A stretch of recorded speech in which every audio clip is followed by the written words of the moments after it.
when you arrive on a loosey goosey Okay. vibe. Yeah. Just like grade school. Get to your seat. Short. Okay. Whenever you're ready. I'm ready. Okay. Please join me for the Pledge of Allegiance. I pledge allegiance To the flag of the United States of America and to the republic for which it stands, one nation, under God, indivisible, with liberty and justice for all. Call the roll, please. Mayor Bailey? Here. Mr. Bateman? Here. Mr. Goodyear? Here. Mr. Hart? Here. Mr. Ori? Here. Vice Mayor Phelps? Here. Mr. Ping? Welcome, everyone. With us tonight, we have Assistant City Manager Chris Weinich, our Finance Director Mark Medler, Clerk of Council Misty Clark, City Manager Dave Kennedy, City Solicitor Joe Braun, Chief of Police Michael Gabrielson. A lot of the police department is well represented. Lieutenants Corbett and Humphrey, and Officers Sproul, Taylor, and Magato. Do I say that right? Close enough. All right. Welcome.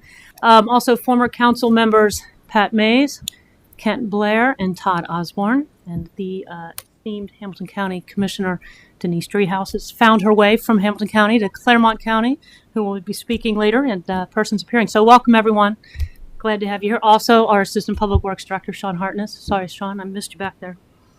All right, so first things first. Chief, a presentation for Police Officer Elliot Sproul. Am I supposed to be going after? Yes. Yes. Misty said yeah. Am I going? You want me up there? There you go. So tonight we're here to recognize 5 years of service for Officer Elliot Sproul. Elliot joined LPD in 2019.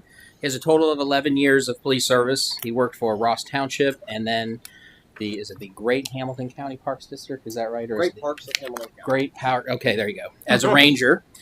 With LPD, Elliot is a bike officer for us, and he does assist with our fleet quite a bit.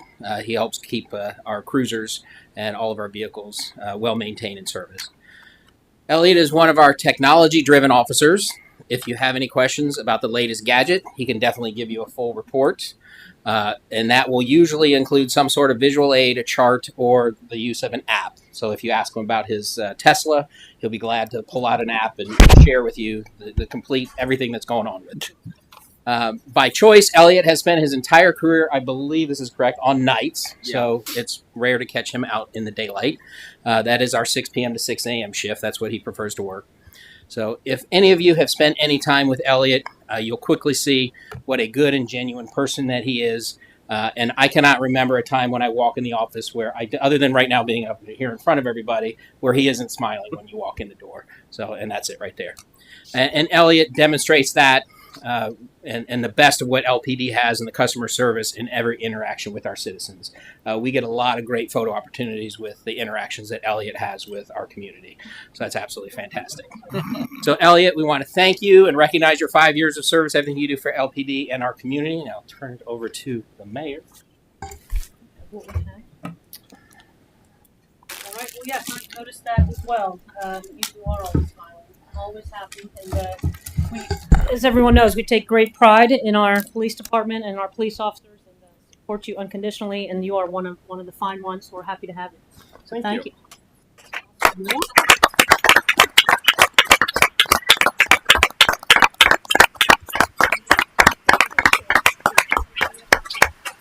You're gonna get like 3 words from me.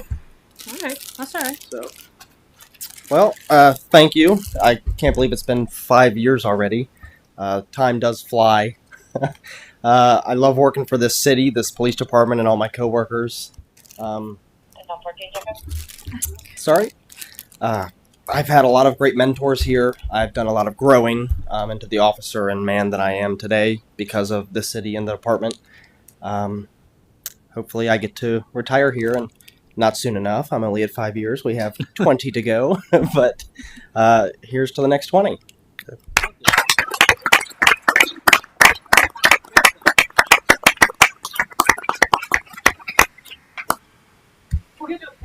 Oh.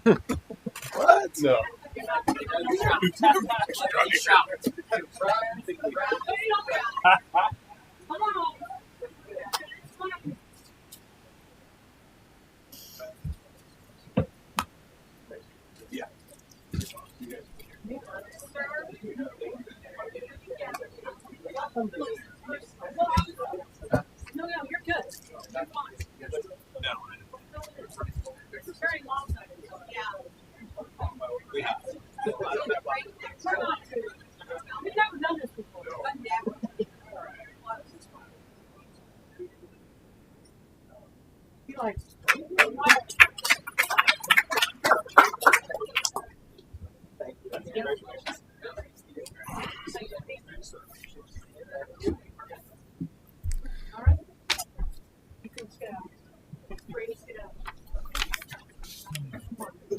They're all skedaddling.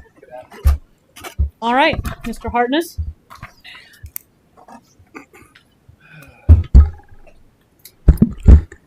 Thank you, Mayor and Council, for the opportunity to celebrate Jason Brock tonight in his 20 years with the city.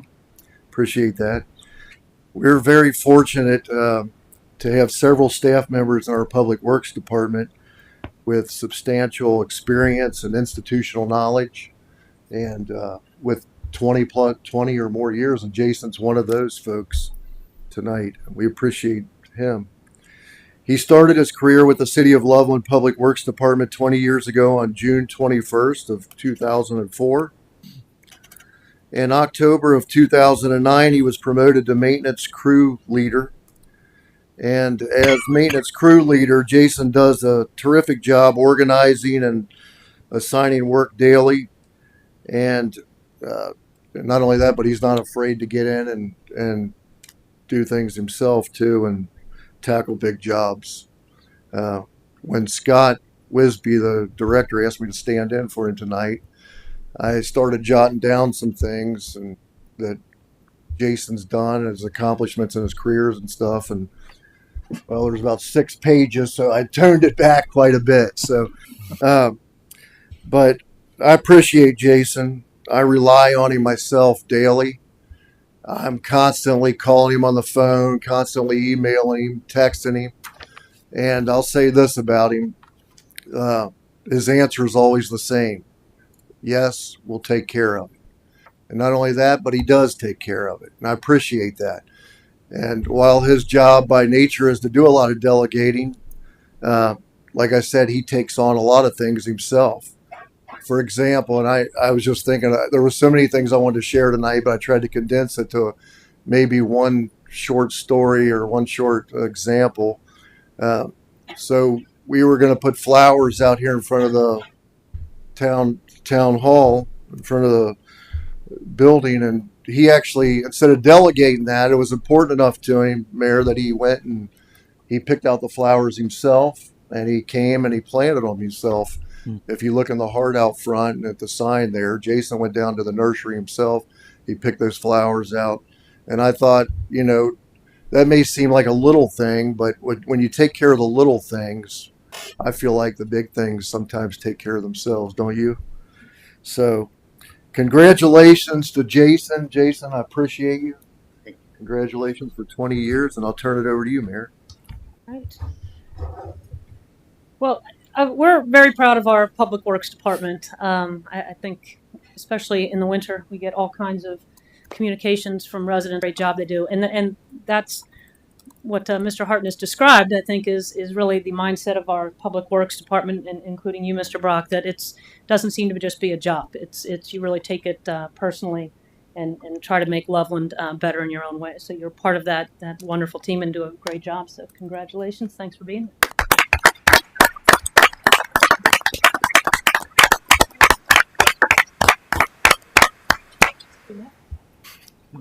Show you what he got. It's nifty. Nice. Very nice. Try not to drop it. All right, so we'll say a few. I just want to thank the city for the opportunity. It's been the 20 years has gone by fast. I also want to thank my family for all the support. I always told my kids that they both go to Loveland that they weren't going to get a snow day. We were going to make sure that they had. Thank you.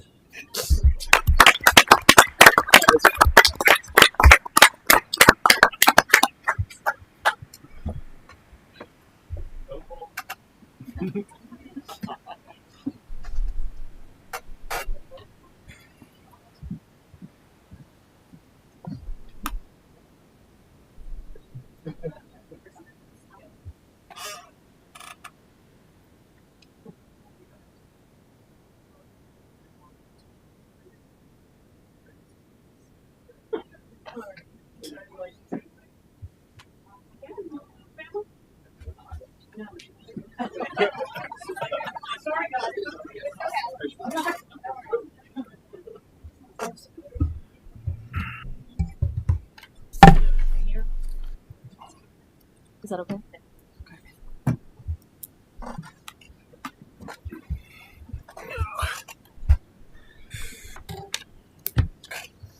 All right, Mrs. Clark. So I just want to give you a little preview of what's going to happen next week for Independence Day. On July 4th, activities will start in downtown Loveland around 4 o'clock. We'll have activities in the park and plenty of food trucks to help our restaurants because they'll all be busy that day. Our parade starts at 7 p.m. and our grand marshal this year is George Foster from the Cincinnati. Wow. Oh, wow. We'll have a concert in Nesbitt Park at 8 p.m. and fireworks are at 10. Inside City Hall, the Ben Morrison Foundation will be doing bingo at 4 o'clock and 5 o'clock. The city's going to try a couple new things this year. We're going to do a split the pot, and we're going to sell buddy badges, which is a sticker with a number on it. And then you have to search the crowd to find your matching buddy. And when you find each other, you go to the gazebo and you get a matching set of prizes. And our community has been so generous with that.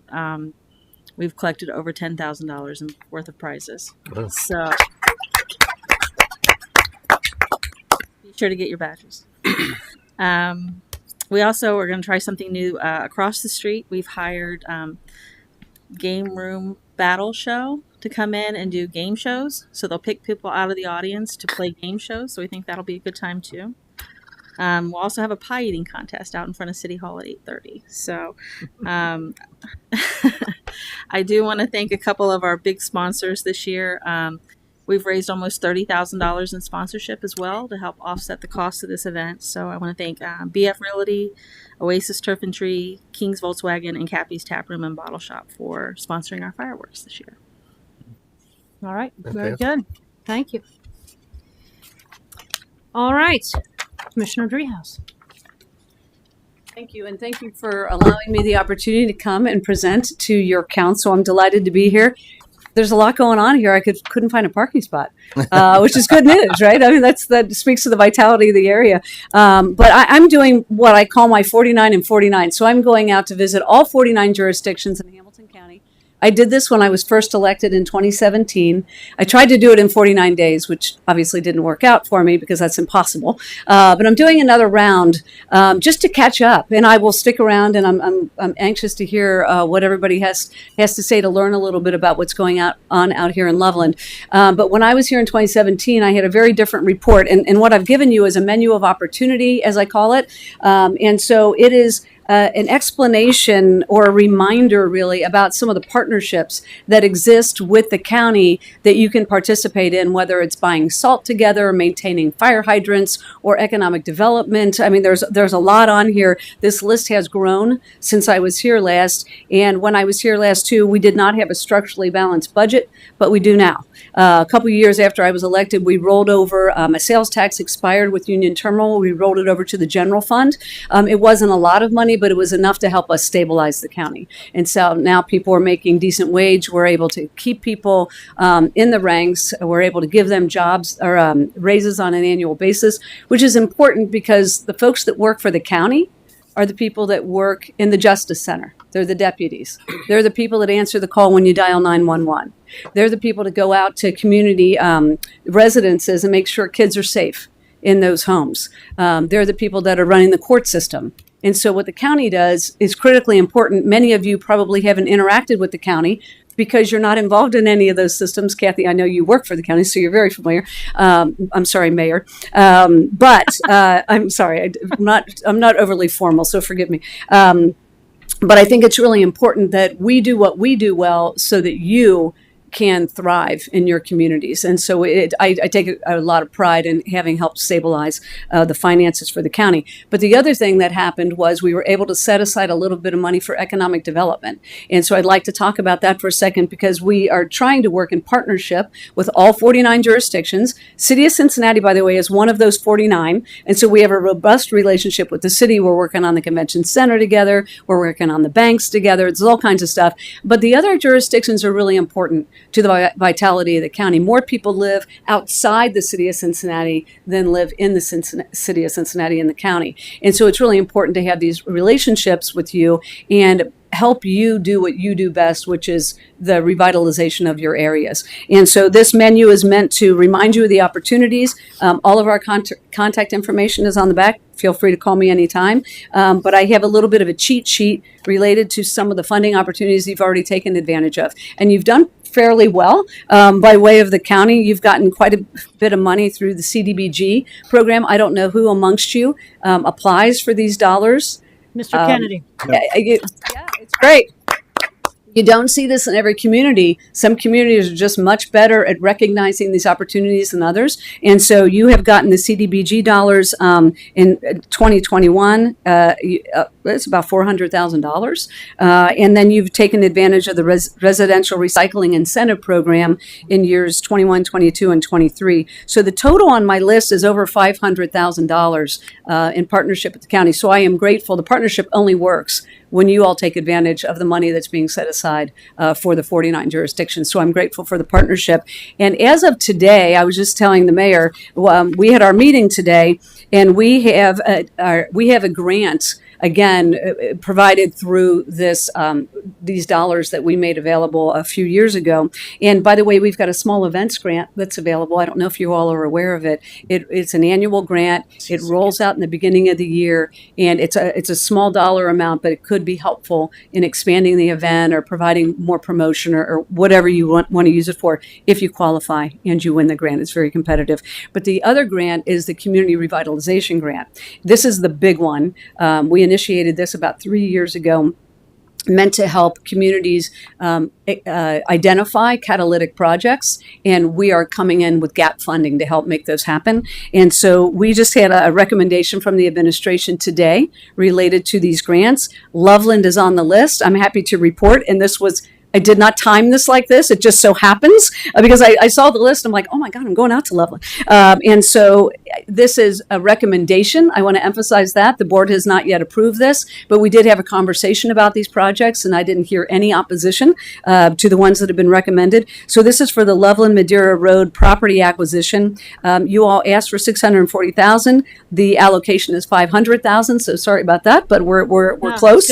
And so that's a big chunk of money, and it's meant to revitalize and help do the work that you're doing. So fingers crossed. It'll be a couple weeks before we approve of these recommendations, but I feel fairly confident that will move forward. So congratulations in advance on that.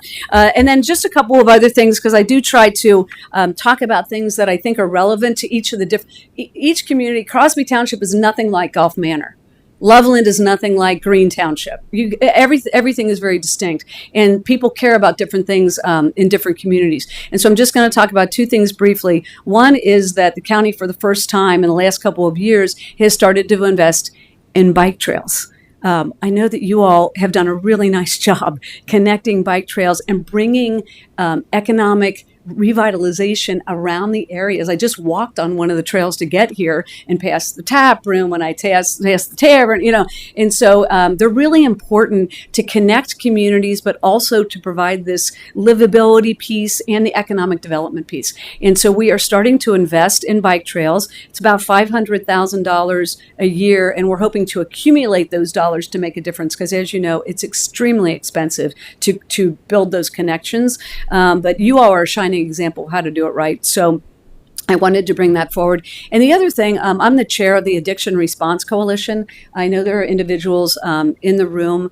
that are and I'm going to stick around to hear about some of the activities that are going on here in this space. But I inherited this organization when I was first elected in 2017. And the idea is to bring people together to try to solve for the addiction crisis in our community. And so it's prevention, treatment, law enforcement, public health, the hospitals, the faith community, the business community, people that have lived experience, whether they've lost a loved one or are in recovery themselves, trying to inform how we approach this issue in Hamilton County. I don't know if you're aware, but our numbers have gone down in Hamilton County related to overdose deaths. So that's good news, except that we're still losing hundreds of people every year to overdose in Hamilton County. The drugs of choice have changed. but the overdoses have persisted. And so we work every day. We've got an Office of Addiction Response right now, which is fairly new, to try to make sure we're thinking about this issue every day and trying to implement strategies that are smart and that are informed by all these different constituencies. And so we've got quick response teams. We just opened up 90 treatment beds in the Justice Center. It was funded through a state grant. Bill Seitz was very helpful in getting that grant for us, $2.5 million.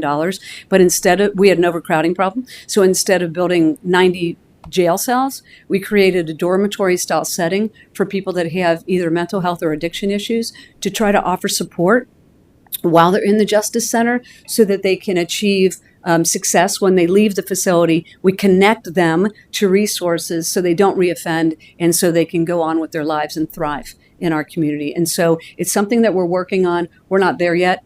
You all know that we're not there yet, but we're working every day trying to make a difference when it comes to helping people that are seeking treatment and those that are in recovery. We also have, very briefly, a business component we just started with recovery-friendly workplaces. Hamilton County is one where we have said to our employees, you're in recovery, we want to support that. Don't be afraid. Let's reduce the stigma and say if you need a day off, if you need something in support, we will be helping you, not firing you. I mean, it's a different tone, it's a different culture, and we've got 200 businesses in the county that have signed off on this initiative.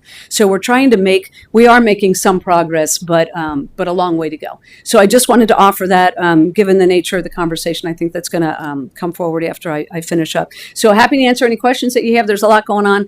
We're working on the Bengals thing. I get asked that a lot. We're working on it. The lease expires in 2026, and we're in negotiations right now. And we've got some renderings of how we can reconfigure that stadium a little bit to make it more user-friendly for all of Hamilton County outside just the game days. And we're working in collaboration with the Bengals at this point. So I hope that's good news. That's a little bit of a shift from where we've been in the past. So, but happy to answer any questions that you might have. Anyone have any questions? No, you covered Okay. everything. Well, No, I Commissioner, appreciate it. thank you for taking the time to visit us and Yeah. inform us of all that. And you said you're happy with the partnership. We're very happy with the partnership. We appreciate the support from the commission, and I think we've done good things with the money you've given us. We know how to spend it in a way that does spawn economic development, and I appreciate your support for Yeah, that. For that absolutely. one that's Only coming works up. when we're working together. So Right. appreciate it. Appreciate Thanks. it. Thank you very much.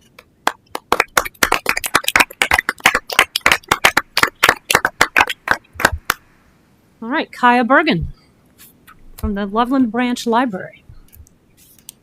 Thank you, Council. I'm Kaya Bergen. I'm the branch manager at the Loveland Library. We are also part of Cincinnati and Hamilton County system. Last month, my youth librarian came and talked to you about summer reading starting. We are in full swing of summer reading. It has gone great. We signed up more people this year than last year, so it has been phenomenal, especially going back to what we have known of summer reading and really promoting that, going along with the governor's initiative with the science of reading. But the other thing I want to talk to you guys about is with Councilwoman Abby down in Cincinnati. We have partnered with her to give out gun locks. So we have a very limited supply, only 10, but gun locks are available at the branch for people to pick up that are 18 and older. And that's it. All right. Thank you, Kaya. Tom and Stephanie Quell.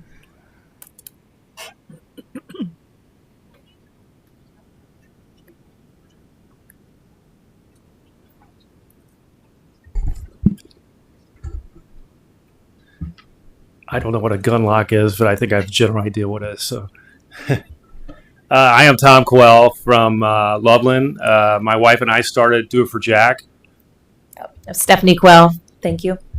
So, for those that don't know what Do It for Jack is, we lost our son almost 3 years ago to fentanyl poisoning. And we focus on the recreational use of fentanyl. We speak to schools, communities, corporations about the dangers of fentanyl so that every teen, every child, and their parents understand the dangers of fentanyl because we knew nothing about it. We're really here tonight to thank you, to thank our community, the city of Loveland. It was overwhelming to us.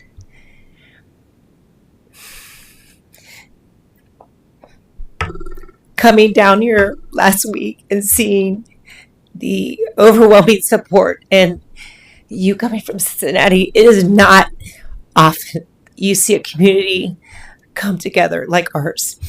Tom and I are in many unwanted Facebook groups that we don't want to be part of, but we are. And I've never seen anything like what we've seen here in Loveland. And we are just here to thank you for embracing and not thinking about the stigma, but like the action of it. Because like Tom said, we had no idea. And the more we talk, the parents have no idea. Some of you sitting here would have no idea the impact. It is the leading killer in the United States right now, 18 to 45. And it's in everything. It's in vaping. It's in marijuana. It's in cocaine, pills. The pills really scare me. 70% of street pills are laced. We see babies dying, toddlers dying, adults dying every day in these groups. It's heartbreaking. So we want to thank you. Our community didn't shy away from it. And we actually had many comments from last weekend. And one was, I live in Madeira and this would never happen here. Like, instead of acting like it's not here, it's everywhere. So we thank you guys so much from the bottom of our heart. We thank our board. We have 3 of them hiding behind me. Nobody is paid on our board. Like Tom said, we launched and fast-tracked.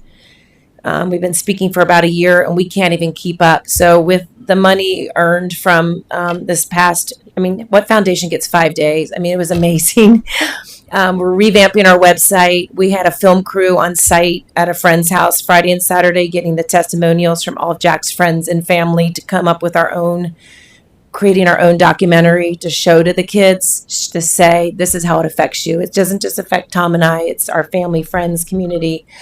And so I don't know if you know my background. I taught at St. Columban for 18 years, and that it affected our whole community and neighbors. So I thank them. They work tirelessly for us when I ask for things all the time. But really, the city, thank you. Yeah, and I just want to say, if you look at every restaurant, every shop in Loveland, almost every piece of business put a sign for Do It For Jack for the last week or 5 days, a week ago. Everyone donated. We got money back. The canoe livery, all the restaurants, you name it, they all gave back to us, and we were so appreciative of that. And thank you for the city of Loveland for letting us hanging the banner across for a week, because no one wants to talk about fentanyl. It's tough, but it's here, and you embracing it makes our hearts happy. So thank you so much.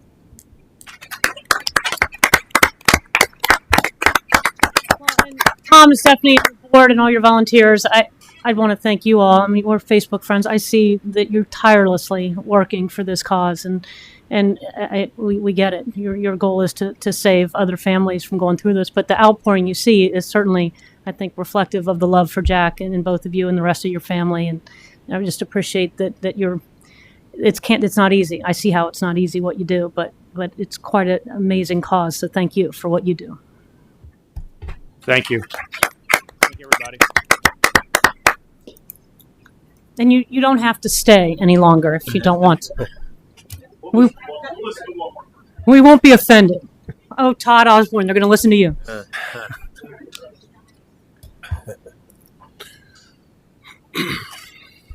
No pressure. Todd Osborne, 1100 Sunrise Drive. Yesterday, I opened up the city website and looked at tonight's meeting and looked at upcoming meetings. And the meeting for tomorrow regarding the Historical Preservation Committee, I think it's an understatement of stunning, and let's revisit some items that have been discussed going back maybe 15 years on council. In Loveland, there are sacred spaces. Riverside, and frankly, Railroad Avenue. Those are the two picturesque streets of this city. They need to stay pristine. They need to stay as they are. In fact, that's why the Historical Preservation Committee was formed, because the fallout from the Loveland Station project necessitated this. We can't let something as stunning to happen. We can't just sit and let things happen. So if council wants to look at the packet, you've got your iPads, you'll discover that there is a project that's proposed that will tear down the building, the house that sits right adjacent to this parking lot. And instead of a single family residence, the proposal is for 6 apartments in a huge building that is not anywhere close to what the architecture, the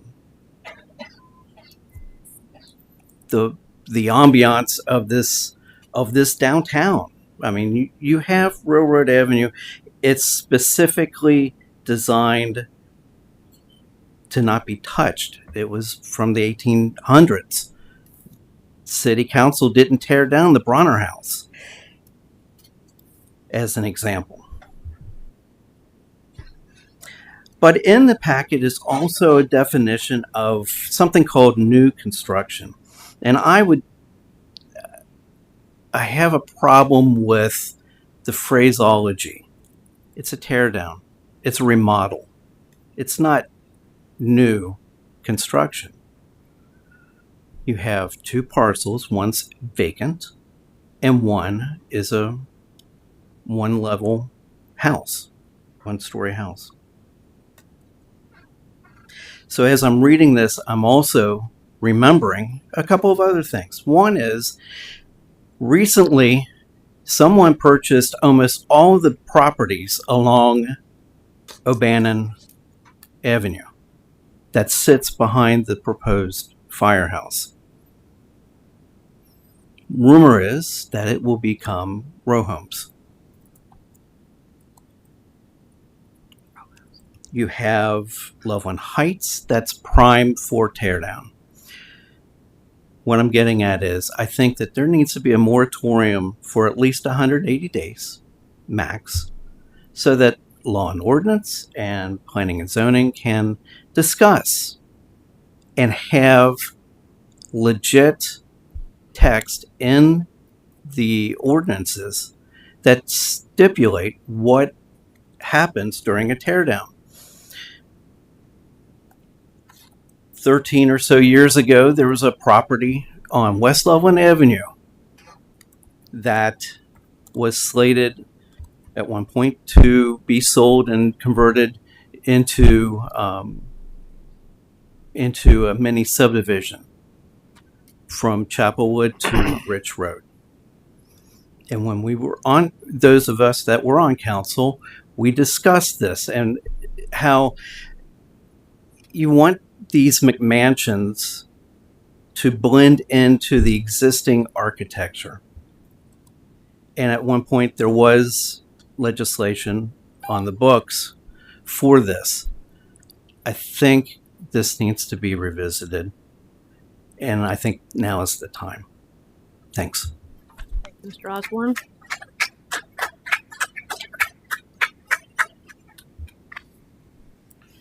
You can go now. You can too, Commissioner. All right, Mr. Kennedy. We included in the packet a letter we received from Katie Cameron, the LPS assistant principal, regarding a visit she got from the Tree and Environment Committee, more specifically Doug Gilbert. I think and it's actually timely because the Tree and Environment Committee, Jason does quite a bit with the Tree and Environment Committee, but our committees that we have, 18 or so that the city has some of the most talented people within those. All you have to do is come to a law and ordinance meeting, for example. But we're really fortunate to have someone with Doug's skills. So Doug went to late April, he went and spoke to the school, 633 first and second grader students, and taught them about the history of Arbor Day. And it was so 6 plus 90 staff members. Doug is a licensed arborist. He reviews our landscaping plans. He will be integral when the city begins our tree planting along the downtown district in conjunction with our streetscape plans, because that's a big part of what the city will be doing when we begin doing all the sidewalks with the streetscape plan. So it was just, I agree with Misty. It was very worthy of being included. Doug is renowned. He's an arborist. He's a specialist, and he's on that committee, just like every committee member, free of charge, just to better the city. And it just seemed it was well written, and Misty felt that it should be included in the packet. So I just want to thank Doug, Gina DeBell Smith, who was by his side that day, and obviously made quite an impact to those school students. All right, thank you. All right, we've got the minutes from the June 11th, 2024 meeting. Are there any changes, additions? I'll move to approve them. Thank you. Is there a second? Second. Call the roll, please. Mr. Bateman? Yes. Mr. Goodyear? Yes. Mr. Hart? Yes. Mr. Ori? Yes. Vice Mayor Phelps? Yes. Mr. Ping? Yes. Mayor Bailey? Yes. Motion carries 7-0. All right, next is the public hearing. Can we have a motion to open the public hearing to discuss the 2025 tax budget? So moved. Second? Second. Thank you. Call the roll, please. Mr. Goodyear? Yes. Mr. Hart? Yes. Mr. Ori? Yes. Vice Mayor Phelps? Yes. Mr. Ping? Yes. Mayor Bailey? Mr. Bateman? Yes. Motion carries 7-0. No one signed up to speak. Can we have a motion to close the public hearing? Motion to close. Second. Call the roll, please. Mr. Hart? Yes. Mr. Ori? Yes. Vice Mayor Phelps? Yes. Mr. Ping? Yes. Mayor Bailey? Yes. Mr. Bateman? Yes. Mr. Goodyear? Yes. Motion carries 7-0. Right, next is second reading of an ordinance that we discussed at the last meeting. Can you read the ordinance? Ordinance amending Loveland Code of Ordinances, Chapter 111, Schedule of Fees, Fines, and Other Charges to revise water impact fees. Any further comment on this? Call the roll, please. Mr. Ori? Yes. Vice Mayor Phelps? Yes. Mr. Ping? Yes. Mayor Bailey? Yes. Mr. Bateman? Yes. Mr. Goodyear? Yes. Mr. Hart? Yes. Ordinance 47 is adopted by a vote of 7-0. Mr. Kennedy? So, sort of two, somewhat related, there's two fire-related resolutions. First one I have is for additional engineering and a revision to your TEFRA notice hearing that you set for back in your previous meeting back in April, I believe is when you did, May 28th. So the city elected to utilize USDA funding for the construction of a new fire station, and it will, based upon a 3.5% interest rate over the course of that loan as opposed to mid fives, it will result in significant savings to the community. But it does not come without challenges. Obviously, for example, the federal budget simply being delayed being approved until March. We were dealing with staff members, USDA were wonderful, but they weren't even in their office. So, we know down the road it was the right decision to move forward with this funding source, but with it does come added levels of review. I'm going to say one of them, for example, the Buy American, Build American requirements. There's other aspects that USDA is involved throughout the process that will undoubtedly lengthen the construction process. And with that, we received a request for additional engineering services from our engineer who's been with us, architect and engineer that's been with us for this program for quite a while, MSA Design. They've been actually go all the way back to when the city put together the committee to locate the new station. Chris and I were able to work with them to get that number cut down relatively significantly, working with USDA. Maybe we don't need this, we can working. Chris did a great job in sort of helping us formulate that. But at the end of the day, the city cannot move forward with the USDA loan until all accessory contracts are taken care of. So until they know that there's an architect through the rest of this project, I'm dead in the water, which is why I didn't have a TEFRA hearing for you guys tonight. Considering all that's involved, I think, and Chris agrees, that this is a fair amount of money over the course of the project of this size. So in front of you is two actions. One is a request for approval of a resolution to authorize me to execute this amendment to our agreement with MSA for the amount of $72,750, and with that, as Councilmember Vice Mayor Phelps did last time, give me approval for public hearing to be held at either your July 9th or your July 23rd regularly scheduled council meetings. All right, any comments or questions? Just, Mr. Kennedy, your memo does a good job sort of explaining why this is necessary. And I also would just point out that Mr. Montgomery's letter, which is Exhibit A, yes, also goes into a little more detail. And this does seem to be reasonable. Yes. Any further comment? Read the resolution, please. Resolution authorizing the city manager to amend its agreement with MSA Design for professional design and construction management services related to the City of Loveland Fire Station 63 relocation project.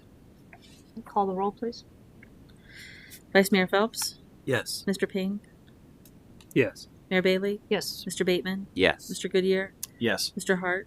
Yes. Mr. Ori? Yes. Resolution 47 is adopted by a vote of 7-0. All right, and now we need a motion to approve that the required TEFRA public hearing be scheduled for either the July 9th or the July 23rd regular p.m. So moved. Thank you. Is there a second? Second. Call the roll, please. Mr. Ping? Yes. Mayor Bailey? Yes. Mr. Bateman? Yes. Mr. Goodyear? Yes. Mr. Hart? Yes. Mr. Ori? Yes. Vice Mayor Phelps? Yes. Motion carries 7-0. Mr. Kennedy? So the second action is, which will be the last pieces of equipment that we'll bring forward to council for the new ladder truck, which should be here in the fall, is for all the hydraulic extraction equipment, which is largely the cutters and the jaws of life and the tips and the batteries and all the stabilizers. This would be it. Part of when the backup truck, which was Chillicothe, the truck that was sold to Chillicothe, LSFD has been sort of prepping in advance. So when the truck gets here, which comes, of course, with no equipment, that it'll immediately be able to be outfitted with all the materials and supplies and go into action relatively, almost immediately. So these would be the last items that we would be bringing forth to council. You took action at your last meeting with miscellaneous materials and hoses and ladders and tools. So this would be the last items. Any further comment, Chief? No, Mayor. Thank you, sir. Any questions? All right, read the resolution, please. Resolution authorizing the purchase of hydraulic extraction equipment for the outfitting of LSFD's new Sutphen SLR 75-foot ladder truck from Howell Rescue Systems. Call the roll, please. Mayor Bailey? Yes. Mr. Bateman? Yes. Mr. Goodyear? Yes. Mr. Hart? Yes. Mr. Ori? Yes. Vice Mayor Phelps? Yes. Mr. Ping? Yes. Resolution 49 is adopted by a vote of 7-0. Mr. Medler? Thank you, Mayor. Each year, the city, as well as other governmental entities throughout Ohio, is required to prepare a tax budget for the following calendar year and hold a public hearing. The budget must then be submitted to Hamilton County Auditor prior to July 20th in order to receive the city's share of the local government fund revenue disbursement. The format of the tax budget before you is standard and reflects 2 years of actuals, an estimated for the current year of 24, and a general projection for 2025. The tax budget does not contain the amount of detail that goes into our operating and CIP budget, and only includes information for funds that receive the property taxes. So that's the general fund and then our 5 fire levy funds. Make a note that packet pages 34 and 48 required an adjustment due to bad links in the source spreadsheet. Those adjustments have been provided to you. To secure the city's share of local government funding, it is recommended that City Council adopt the 2025 tax budget. Thank you. Any comments or questions? All right, read the resolution, please. Resolution adopting the 2025 tax budget. Call the roll, please. Mr. Bateman? Yes. Mr. Goodyear? Yes. Mr. Hart? Yes. Mr. Ori? Yes. Vice Mayor Phelps? Yes. Mr. Ping? Yes. Mayor Bailey? Yes. Resolution 50 is adopted by a vote of 7-0. All right, there are various committee minutes in the packets. Anybody have any comments on those? All right, let's see. Well, I guess we've already announced the July 4th festivities, so hope to see everyone down here. My daughter thinks I will be in the dunk tank at her establishment, and she's wrong. But we shall see. Anybody else have any? And yes, Mr. Bateman. I just wanted to, we go out of our way justifiably to praise our public works department, and Mr. Brock shows us a good example of why they're just great people. But during this recent heat wave, it got me thinking about all of the folks that work outdoors in our community. That the folks that are from other parts of the county or the state working on our roads and bridges this summer, or just the folks that help keep our roads and like Public Works Department, or even our landscapes looking fresh. I think those folks had a tough week, and it's been a tough summer for those folks. So I just want to say thanks for their contributions to making our lives easier. It's not easy for them, and I know I'm sure my wife's not the only one that's saying, I feel like we should give them a cooler, a glass of water or something. So, I mean, let's hear it for those folks that are sacrificing their bodies in this heat. It's a good shout out. It sounds like a country song, but that's Yeah. a good shout out. Anyone else have any comments? Any announcements? All right, we have a motion to adjourn. So moved. Is there a second? Second. Call the roll, please. Mr. Goodyear? Yes. Mr. Hart? Yes. Mr. Ori? Yes. Vice Mayor Phelps? Yes. Mr. Ping? Yes. Mayor Bailey? Mr. Bateman? Yes. Motion carries 7-0. Yes, yes.